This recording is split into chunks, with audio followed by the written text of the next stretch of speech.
around Dodge City and in the territory on west, there's just one way to handle the killers and the spoilers, and that's with a U.S. Marshal and the smell of Gunsmoke.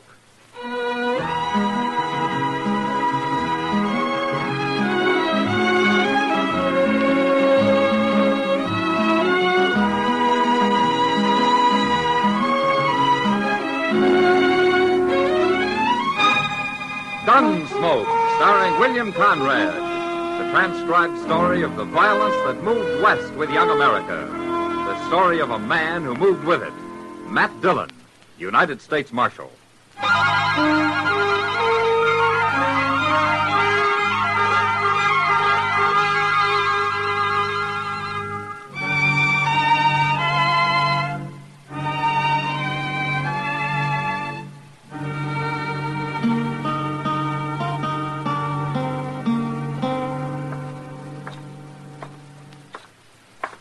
I sure do thank you for that breakfast, Mr. Dillon. Forget it, Chester. My steak, eggs, potatoes, and a glass of beer.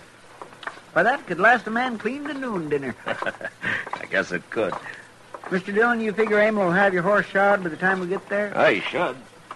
You think he's done him any good? He's a good blacksmith, Chester. If he trimmed up his feet right before he reset those shoes, he ought to be fine. Funny the way he took throwing his foreleg. Yeah. Looks like there's somebody else waiting. Yeah. Gil Tolman, ain't it? Yeah, I think it is. I'm telling you something else, Dutchman. You can whistle for your money. You won't get it from me. All right. I don't make you pay. Morning after I got him home, he was so lame he couldn't walk. I'd have break your head. Please, if it was my fault, something I did wrong, don't pay me anything. That seems fair enough, Tolman. Oh. Well, Marshal, this fool Dutchman messed up my pony, and then he wants to get paid on top of it. Well, maybe it's a stone bruise. It ain't no stone bruise, Marshal. It's pinched feet, that's what. Is that the horse you're talking about? Why, no, he's back at the place. This is another one. How about my horse, Amel? You finished with him? All finished. Now he walks good. Fine. Well, how much I owe you? $2 all right, Marshal? Sure. Here you are. Oh, thank you. Yeah. Chester, you get up behind. I'll ride you back to the office. Come on. There we go. Marshal, Yeah. Mr. Tolman told lie. Oh? Yeah, the horse he ride just now is the one I shoot 2 days ago. You can see he's not lame. He didn't seem to be. There's sure nothing wrong with the way he travels. Amel, why's Tolman hoorahing you, huh?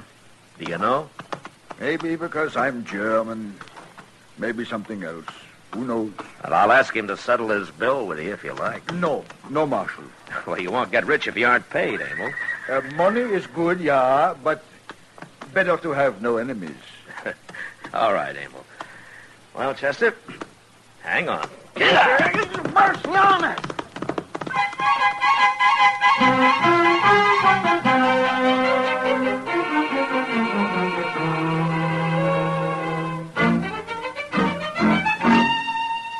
Mr. Dillon? What, Chester? Did you know that Lily Langtry's going to be here in a couple of weeks? Oh, how did you know? Mr. Hipple over at the Opera House told me. Oh. And in case I don't get to see her, he's going to let me have one of them big picture posters. He is? Yes, sir, the Jersey Lily. My, I sure would like to be tall hog at that trough. Oh, hello there, Chester. Hello, Doc. Hello, Doc. Hey, did you know Lily Langtry's going to be here, Doc? Oh, of course, Chester. I already paid Hipple for a chair. Oh. Is this all you two have got to do? Just sit around and talk? Well, things are quiet, Doc. We can't always have a few shot-up cowboys just to keep you busy. Besides, we're waiting for the evening stage. Wish I had the loan of a dollar. Maybe I'd get to see the Lily, too. Chester, here. Oh, no, sir. Here's $1. Now, will you be quiet? Well, sir, I sure do thank you, Mr. Dillon. Marshal Dillon? Oh, Amel, come in. I just come by to see how your horse is. Oh, fine, Amel, fine. I think that shoeing fixed him up. Good. Hey, you're all dressed up, Amel. You got your Sunday clothes on. Yeah, I'm meeting stage 5 o'clock. Oh, is that so? Yeah, got new wife coming. Oh. You got what? is right. Well, I didn't know you were married, Amel. Oh, not yet married. I will get married after she arrives. Well, forevermore. Who is it, Amel? Well, I am doing good now and want to have wife and children. But girls here in Dodge don't want husband. They like better the Texas Trail and Longhorn. Well, there's a lot of excitement and money to be had working around a saloon. Eh? That's true. So I answer advertisement in St. Louis paper. You did what? Advertisement says the young German woman wants husband. So I write to the paper and say, come to Dodge City, be wife of Amel Wolheter. And she's coming in on this evening stage. Yeah, that's right. Oh, well, that's just fine, Amel. You got a place for her to stay? Yeah, I talked to Mr. Green at the Dodge house. Ah. She'll stay there until I get the place ready behind my smithy. It's here. The stage just pulled up the other side of the plaza. Oh. Well, good luck, Amel. Oh. Marshal, you and Doc and Chester come too. I want you to meet Gretchen. We'll be proud, Amel. Yeah. You? Funny thing, I'm not afraid of anything. But now, my stomach is sick. Yeah, there's only one woman getting off the stage. That must be her. Yeah? She's a pretty little thing, ain't she? Well, go on, Amel. She's standing there waiting. Oh, we'll stay here. Go on. Well, Well, go on, man. Go on. There's plenty of time to be nervous later. well.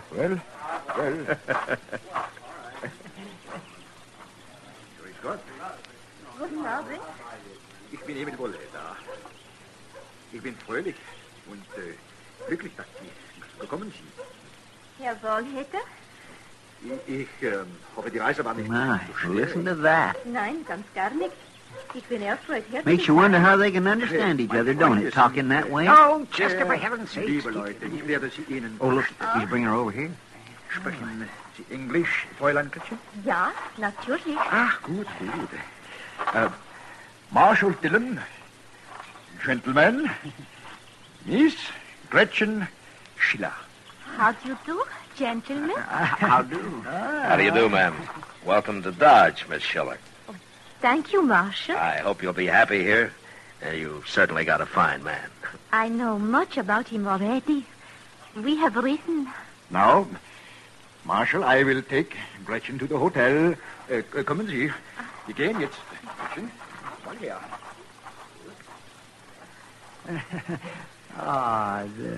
She seems a little scared, doesn't she, Matt? Now, Doc, she took a chance on coming out here. Yeah, well, so did Amel. Getting married to a mail-order bride is like buying a pig in a poke. You can't be sure till it's too late. Oh, come on, Matt. This is an excuse for some sort of a celebration. I'll buy you a glass of rye. Hey, you too, Chester. All right, Doc, since you're buying. You know, I was just thinking, she's so little and Amel's so big, I hope he don't take it into his mind to beat her none. Amel's about the gentlest man I've ever known, Chester. And besides, Chester, men don't always beat their wives. My pa did. Well. Sam, set out some glasses and a bottle of rye whiskey. And then when the stage comes in a few minutes ago, I see where he gets himself a gal bought out of a newspaper. Gil Tolman One again, of them Mr. Dillon. foreigners is Yeah. all we need around here. Now there's two. We ought to tar and feather the both of them and send them on their way. Doc, you and Chester wait here. Tar and feathers is too good for foreigners that are trying to take over the town. Yes, sir. You're right. Tolman, how drunk are you? I ain't at all.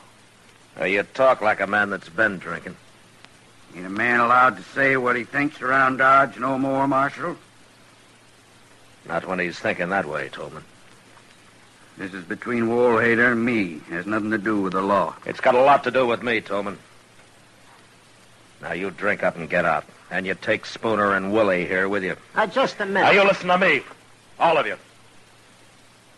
Wolheter's trying to mind his own business. And if there's any trouble, I'll know who started it. And he'll go to jail. You saying you're going to lock me up? Tolman, if Amel Wolheter ever gets mad enough, he'll kill you with his bare hands. Now leave him and his girl alone. Girl. Why, she's probably nothing but a little...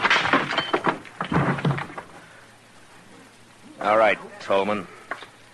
You and Spooner carry Willie out of here. Okay, Marshal. We'll go. Just remember, I got a score to settle with that blacksmith.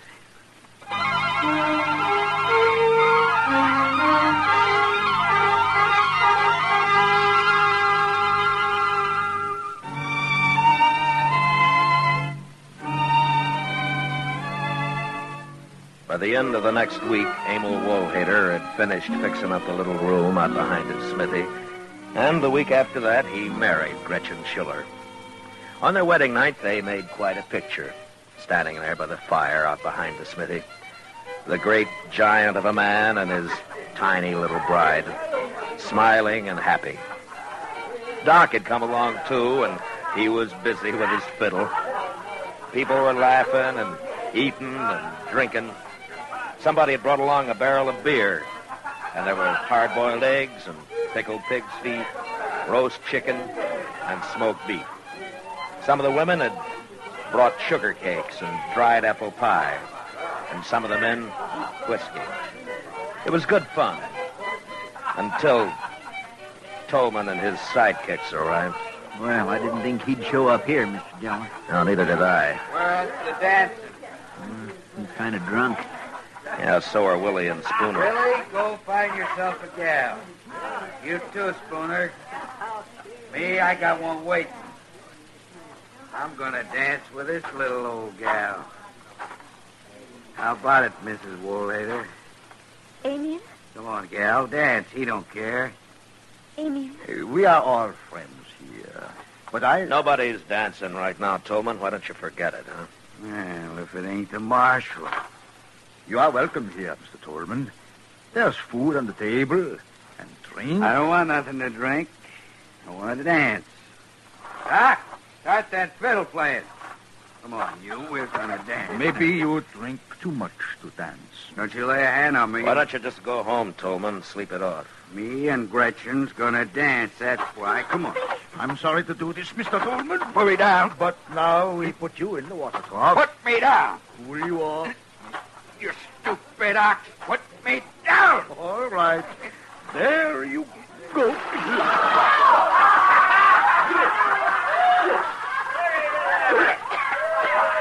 Well, that'll quiet him some, Amel. Better than hurting him, I think. You filthy Dutchman. I'll pay you back for that. Come on, Willie. Spooner, let's go. Everybody, have fun. No troubles on wedding night of Gretchen and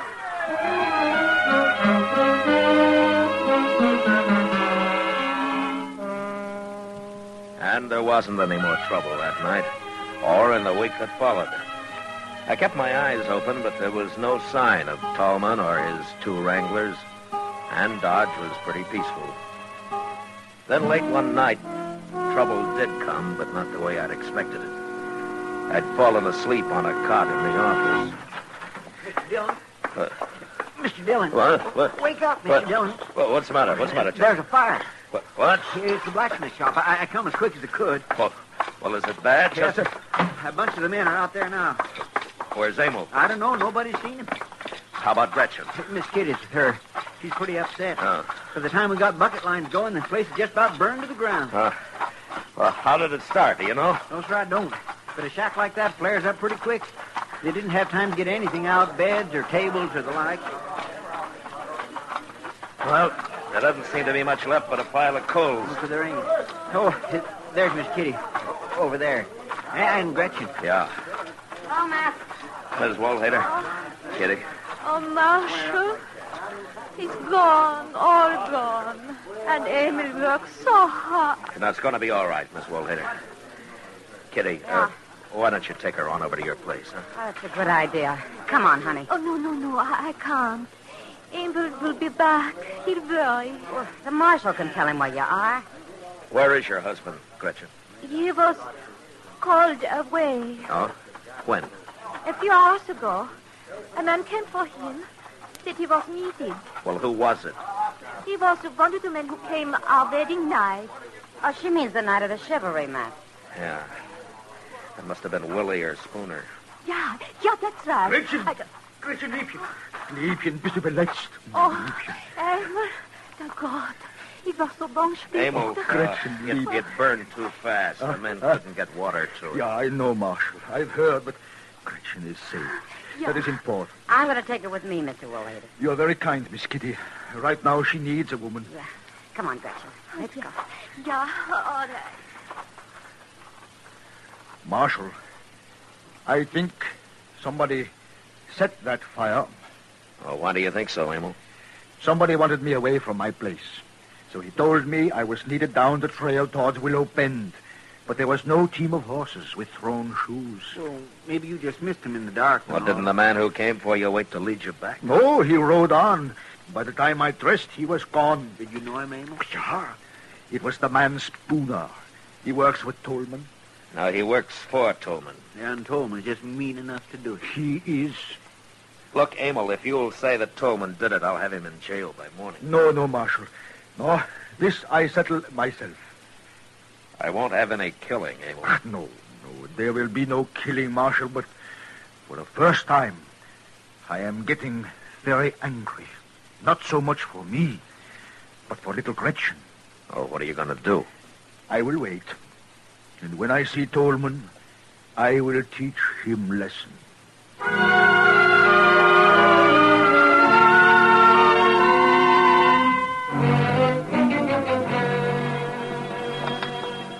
You want more coffee, Mr. Dillon? No, thanks, Chester. Did you know Amel Wolheter's been just standing across the plaza there all morning? He's waiting, Chester. Waiting. Yeah, it's Saturday, and Tolman always comes to town Saturday for his week's supplies. He probably figures if he didn't come in this morning, people would suspect he was afraid to. Yep. By golly, Amel's still there. Just standing. You think Tolman knows Amel's after him? I don't know, Chester. Mr. Dillon? Yeah? He's coming. Tolman's coming. And he's got Willie Sachs and Spooner with him. Come on, Chester, let's step out onto the porch, huh? I think we need a little air. Yes, sir. Hey, look. Look at the three of them. Walking right down the middle of the plaza. Yeah. Oh, Tolman, come over here a minute, huh? Why, sure, Marshal.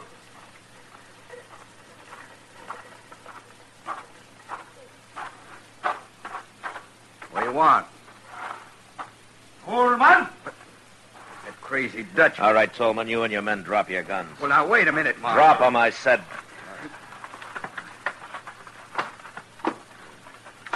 That's better.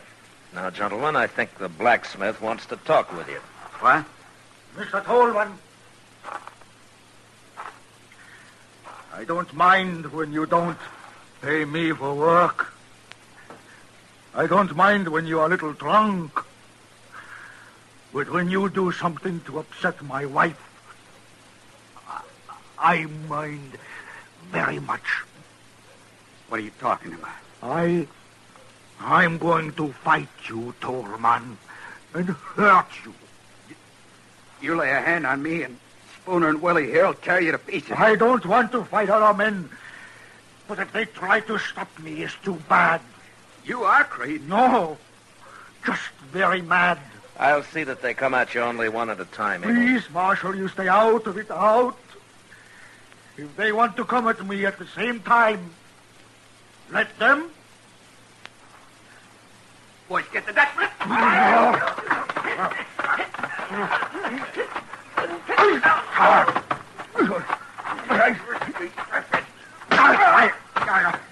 Tolman. Now, wait, Wolheter, wait. Tolman.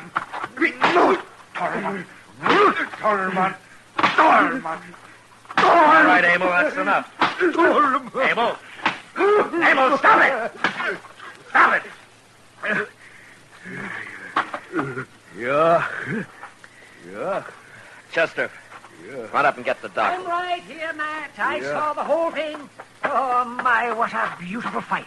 What a beautiful thing. All right, some of you men there, will you help Doc carry these 3 men up to his That's place? right. Young fella, get the feet there. Get careful now, careful. Watch their heads against the stairs. Get that man's face out of the dust. My gracious alive, I never seen nothing like it. Yeah. Well, Emil, Yeah. you want Doc to have a look at you? No. No worse than shoeing Missouri mule. No, Marshal. I go to Gretchen. It is time we start building new home.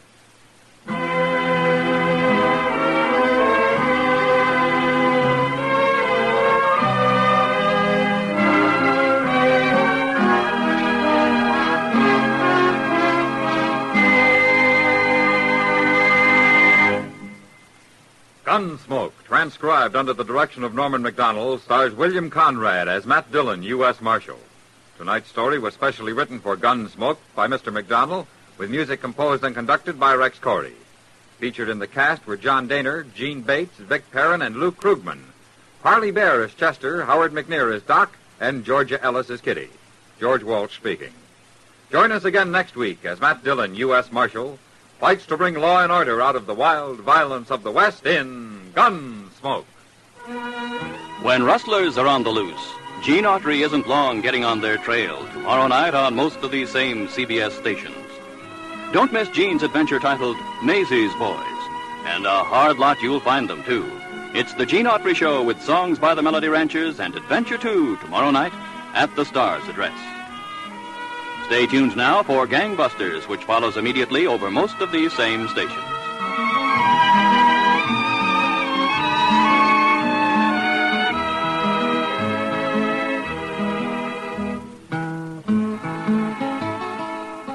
This is the CBS Radio Network.